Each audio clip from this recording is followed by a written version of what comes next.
Boa tarde, está no ar o RBV News, edição tarde, que leva você, internauta, os principais fatos do dia, em Mato Grosso do Sul, no Brasil e no mundo.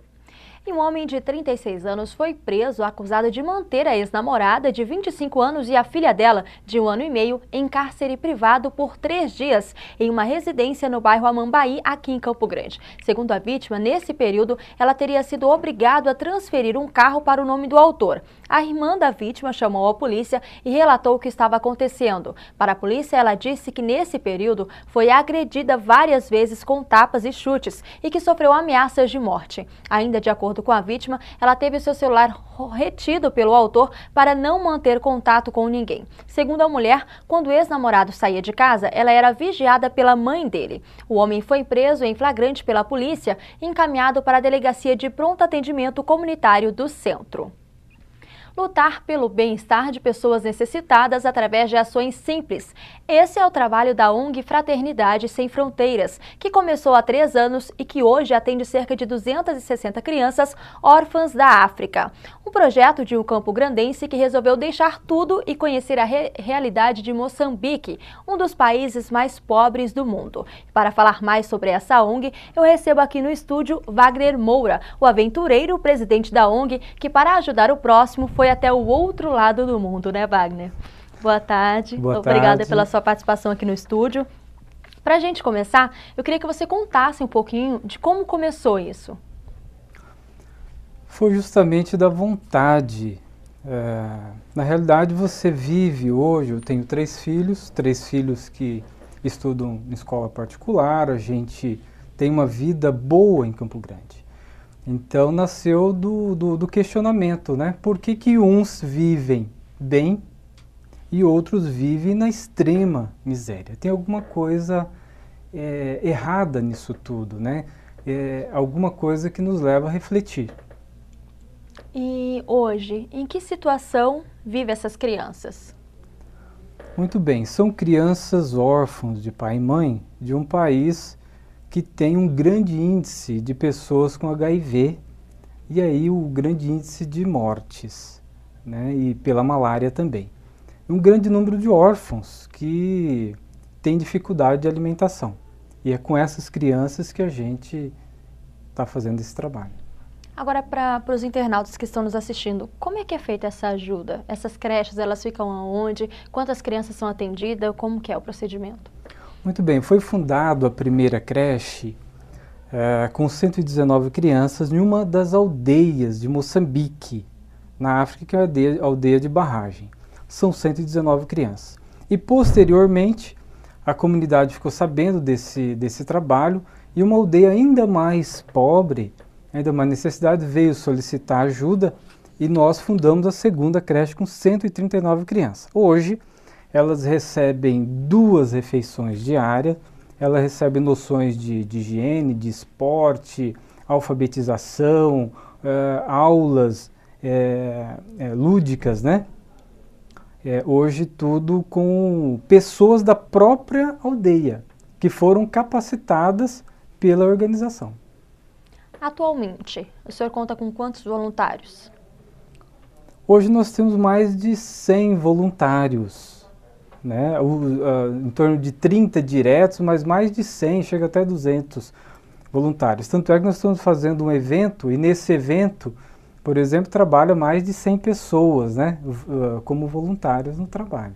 São pessoas de lá, já da região, ou tem alguém daqui? Que Não, isso eu estou falando aqui, desculpa, aqui. De lá, na realidade, nós temos 10 pessoas que são pessoas remuneradas pela organização.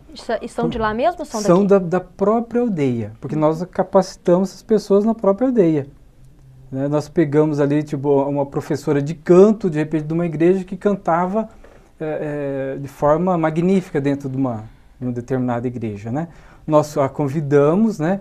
E hoje eles tocam tambores, eles cantam, né? E isso tudo incentivado da própria cultura local. Eles já têm muito a dar. O que a gente fez é incentivar que essas pessoas pudessem produzir. Né? Muitas vezes eles não têm o ganho deles, que é pouco, mas são pessoas dedicadas ao projeto. Hoje são 10 pessoas hoje dedicadas ao projeto, que é mantida pela organização. E quando o senhor fala nos voluntários daqui, o senhor cita Campo Grande? Eu falo Campo Grande, Cuiabá, eu falo Minas Gerais, hoje Brasília, 90% é Campo Grande, mas já tem ramificações por todo o Brasil. E como é que essas pessoas ajudam? Essas pessoas, nós temos uma forma de apadrinhamento, nós temos um compromisso. A cada padrinho, uma nova criança nós colocamos no projeto. Então, a cada R$50 que o padrinho ele se cadastra no nosso site e também nós enviamos a criança que ele fica responsável. Então, a cada padrinho, uma criança nova inserida no projeto. E o projeto não tem tamanho. O tamanho vai ser o tamanho da generosidade das pessoas. O senhor enfrentou alguma dificuldade? Moçambique é um lugar super longe. A algum momento alguém desconfiou do trabalho do senhor? Envolve dinheiro, envolve doações? O senhor já passou por esse tipo de dificuldade? Em Moçambique, não. Em Moçambique nós fomos muito bem recebidos. É um povo muito bom, né? Muito acolhedor. Ainda mais falando que é brasileiro. Brasileiro em Moçambique é muito bem-vindo. Então isso abre portas. Na verdade, foi um facilitador. Uhum. E aqui, as pessoas que participam daqui, alguém te questiona ou as pessoas estão participando, estão aderindo bastante? Eu digo que a corrente do bem é muito maior. Uhum. Tá? Todos que tomam contato, a sua grande maioria, existe controvérsias, com certeza. E pessoas que questionam por que lá e não aqui e outras questões diversas. Mas a grande maioria entra numa corrente bonita, corrente fraterna, e é uma das missões da organização, é formar uma frente de solidariedade, uma cultura de solidariedade e de amor ao próximo. O senhor me disse que tem 3 filhos, largou a família, foi para lá, como é que foi a reação deles? Então, veja bem, na fundação nós ficamos, no primeiro momento nós ficamos 15 dias fazendo uma pesquisa de campo. Nós queríamos atuar na região mais pobre do planeta. Esse era o foco do trabalho, mais pobre do planeta.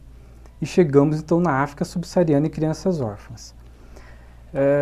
Ficamos 15 dias, depois retornamos, depois de 8 meses ficamos 25 dias. A família nos apoiou, né? E eu digo que a minha esposa, principalmente, quando eu disse a ela que eu iria para a África, na primeira vez, ela virou para mim e disse: eu sabia, sem eu nunca ter falado que eu ia para a África. Porque todas as vezes que ela ela me assistia vendo qualquer reportagem que falava de crianças órfãs na África, né, que é o que mais chama atenção, ela me via a expressão e por isso o retorno dela. E tive o apoio, realmente, a assinatura embaixo, dela, dos filhos, que sempre participam comigo em todas as atividades da organização. Agora, Wagner, quem está nos assistindo, que quer participar, o que tem que ser feito? Como procurar vocês? Hoje, se você entrar pelo off.org.br,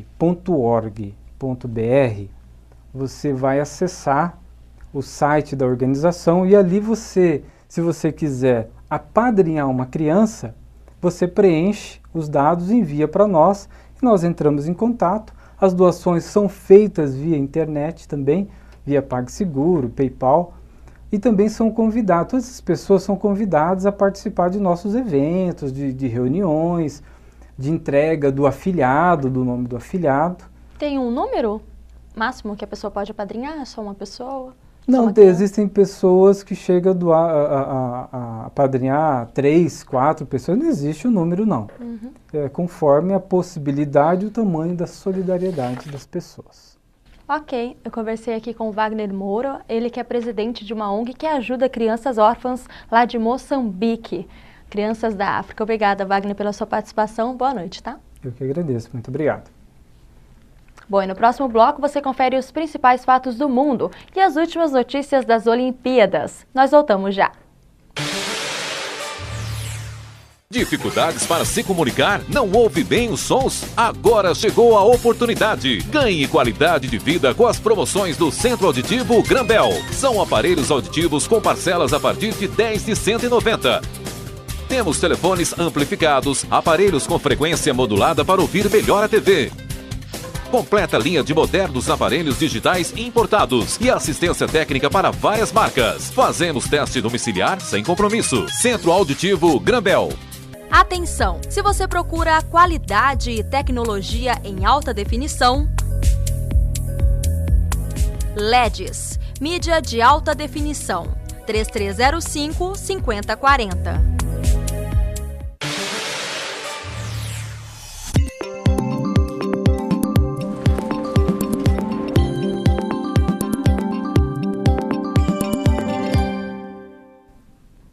A sexta-feira terá sol o dia todo e não há previsão de nuvens no céu. À noite deverá ter tempo aberto, ainda sem nuvens. A umidade relativa do ar permanece baixa durante todo o final de semana. Confira a previsão de amanhã para as 5 capitais.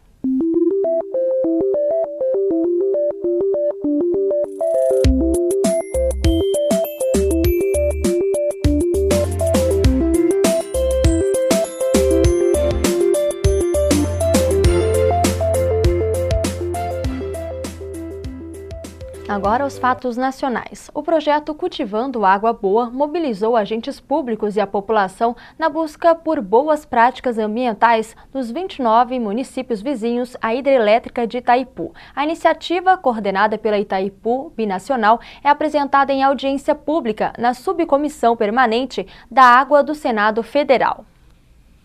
Desde a formação do reservatório de Itaipu, há quase 30 anos, a preocupação com a qualidade das águas da represa tem sido uma prioridade. Afinal, o bom funcionamento das turbinas, responsáveis pela geração de energia, depende disso.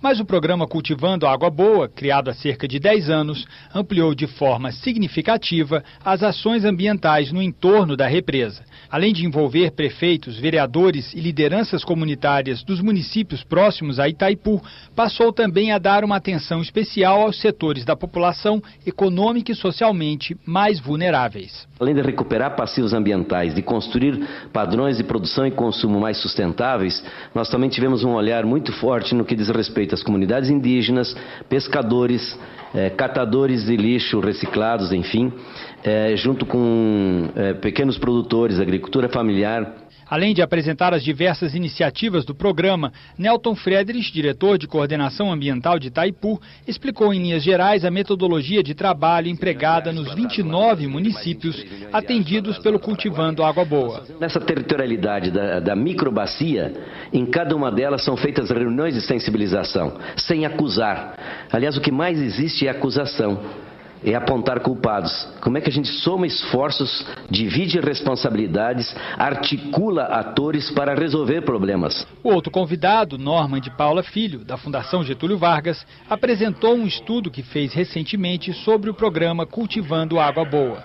O objetivo, segundo ele, foi avaliar o modelo de gestão e as estruturas criadas para envolver as lideranças de cada localidade atendida. O Cultivando Água Boa, antes de qualquer coisa, é um programa de desenvolvimento regional sustentável, liderado pela Itaipu e com um objetivo muito claro de contribuir com o desenvolvimento desta região, fazendo com que, através dos pilares da sustentabilidade, isso pudesse ser objeto de uma atuação na área geográfica, na área de influência de Itaipu. Esse programa mostrou que é possível você integrar a produção ao meio ambiente, à sustentabilidade, onde haja uma integração entre produção de energia, produção de alimentos, floresta, preservação da água, mudança da cultura de um povo, mudança de parâmetros de consumo e de produção. E os estados de Minas Gerais e Pará se mobilizam para que seja sancionada uma mudança no cálculo dos royalties pagos pelas mineradoras. O texto já foi aprovado pelos senadores. O governador de Minas Gerais, Antônio Anastasia, e as bancadas mineira e paraense agradeceram ao presidente do Senado, José Sarney, a votação da medida provisória 563. A MP foi aprovada nesta terça-feira no plenário com a emenda do senador Flecha Ribeiro, que beneficia os dois estados. A emenda que foi aprovada, ela apenas evita a elisão fiscal. Nós não aumentamos em nada a tributação. A CEFEM, também conhecida como royalties da mineração, é paga pelas empresas que exploram recursos minerais. A contribuição é distribuída entre a União, estados e municípios produtores. O Pará e Minas Gerais são responsáveis por 80% da produção mineral do país. Os royalties da mineração representam quase a metade das receitas desses estados. A mudança deve garantir 300 milhões de reais a mais para Minas e 200 milhões ao Pará. Falam, comentam que é em torno de 40% o subfaturamento na exportação. Segundo o governador de Minas, a nova forma de calcular a CEFEM não vai diminuir a competitividade das exportações brasileiras de produtos minerais. Agora, a campanha é para que a presidente Dilma Rousseff não vete a emenda. Ainda não há nenhum sinal, mas é claro que nós estamos nos movimentando para mostrar ao Poder Executivo, à senhora presidenta, os benefícios dessa emenda. Agora os destaques de Mato Grosso do Sul. A lentidão nos processos de negociação com os órgãos federais levou os servidores em greve a realizar na manhã de hoje, no centro aqui de Campo Grande, mais um ato unificado de mobilização. A ação fez parte do Dia Nacional de Luta por um Serviço Público de Qualidade, quando em vários estados acontecem manifestações. Cerca de 200 manifestantes entregaram bananas para quem passava pelo local. Apitaços, reclamações e uma grande passeata pelo centro da capital que terminou em distribuição de bananas para a população, uma forma de demonstrar o descaso do governo público federal às reivindicações dos servidores.